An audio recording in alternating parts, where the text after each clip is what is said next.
What are some ways one can stop unwanted what if anxiety inducing thoughts from spinning in their head? Sometimes, when those thoughts start to get overwhelming, you can try imagining you have a worried friend. You can even name your anxiety. Let's say it's Ferdinand. Many of us are better at being kind and understanding with our friends and loved ones than with ourselves. You might sit down and be a wonderful, calming listener for your sister's problems, but then turn right around and mentally berate yourself anytime you are having a hard time or need some care. So, maybe imagining that Ferdinand is the adorable, worried friend would make it easier to give him what he needs. When those thoughts come up, what if I ruin everything?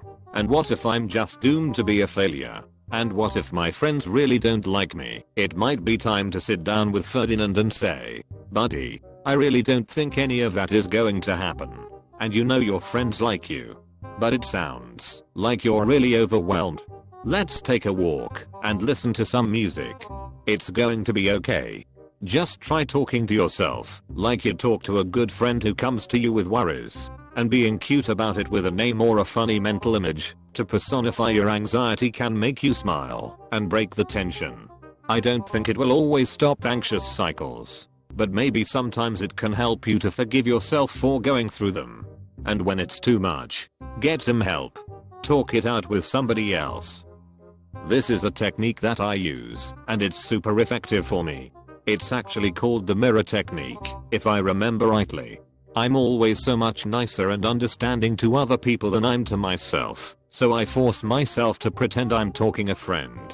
Works for me. Apparently this can work the other way too. I've been regularly talking to myself for as long as I remember, and apart from the rational, calm and hopeful self, there arose a sorrowful, scarred and pessimistic self who does the talking to convince me that things are going bad and to give me anxiety. I can sometimes drive it off with hopeful thoughts, but it knows exactly what troubles me and brings me pain, and has a keen eye for things to spot and immediately uses pessimistic counter-argument, as well as a good memory for past events worth reminding me about. AHH. Destructive therapy. My therapist told me to start replacing what if with when, so that I would understand which scenarios were not as plausible / real issues. B. Take the anxiety off my current self and put it toward developing productive solutions. For example, instead of what if my friend is mad at me and worrying about the problems it would potentially cause me, I'd go when my friend is mad at me, I will do X, Y, Z to resolve it and stop worrying about it now. BC it's not in my present. It's basically the equivalent of going I'll cross that bridge when I got to it, but for some reason it really helps me with the spiraling. Edit. Whoa, this exploded. Thanks all. Like anything, this isn't a catch-all strategy that works for everyone or everything, but I find it helps me specifically with day-to-day spiraling thoughts. If this doesn't work for you, that's okay. Not every tool my therapist gives me works for me either. Thanks. I love this advice. Good job. I've heard that smart people worry more because they are better at working out anything or everything. Edit. Here's another one. I'm only smart enough to realize how stupid I am. My dad always said there's no reason to worry until you have a reason to worry. When found out my mom might have cancer, he said that we don't know what she has. When we find out whether or not she has cancer, then we know what to think about. There's no reason to go there yet. BTW. It was cancer. She did a bunch of treatment, had surgery, and fully recovered. She's now cancer free. Glad your mom recovered. My mom always says the same thing. Don't worry until you have a reason to. I always give out this advice to friends as I think it's great and reasonable advice. And yet, I'm completely unable to abide by it myself. When I was 14 or so, I started distracting myself from unpleasant thoughts by playing what if scenarios in my head with absurdly good outcomes. Many of these turned into superhero daydreams, but it worked. I still do similar stuff now. My brain asks, what if a violent criminal breaks into my house? I remind myself of existing security measures, locks, cameras, Lights, and then imagine myself easily defeating that criminal by knocking him out and or trapping him in a closet. I know both the terrible and amazing outcomes are unlikely, but focusing on the good one allows me to relax. I do a similar thing as I'm falling asleep. It helps a lot. I'm glad I'm not the only one who does this to fall asleep. I do my best daydreaming right before I get a dreaming. Like before you go to bed or middle of the day. Here's what I do for both. I tell myself that the next 10 breaths are mine.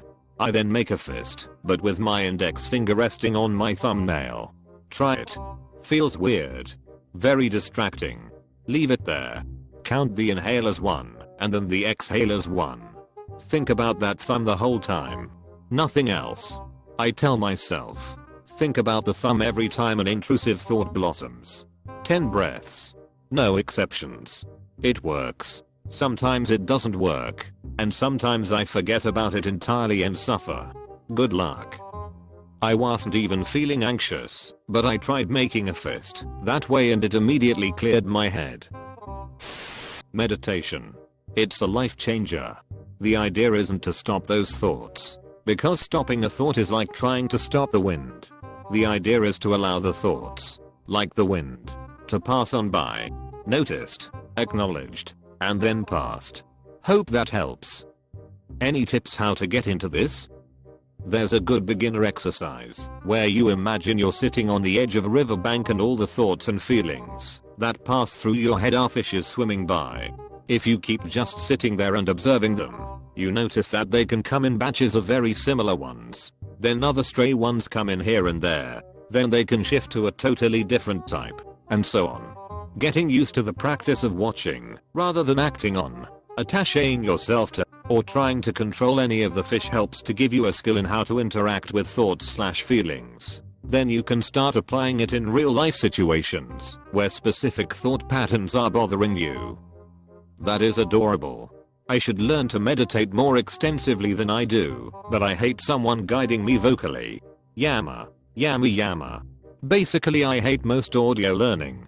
This sounds really sweet and peaceful. A good way for me to get into it. Honestly, when I have invasive thoughts that trigger anxiety I straight up subvocalize something like, hey man, I don't know if that's the most helpful thing you can do right now. How about we try? Consciously advising myself as though my unconscious, anxious self were a friend who's having a hard time seems to really help. I wish it was more socially acceptable to talk to yourself. I do a lot of talking to cope and think through things in my life. And I've heard people point it out and comment that it's odd. But it's just how I function. Sometimes talking to yourself just helps. My big problem is catastrophizing. I always take what ifs to the worst possible outcomes. Drive over a pothole? Maybe it was actually a small child who you didn't see. Dog barks at something through the front window at night. Someone is probably trying to break in. Once my therapist helped me name this thought pattern and taught me how to talk myself down. I have been much better. But that took therapy and medication. I recommend talking to your PCP and seeing if those are good options. I resorted to a rather odd coping mechanism.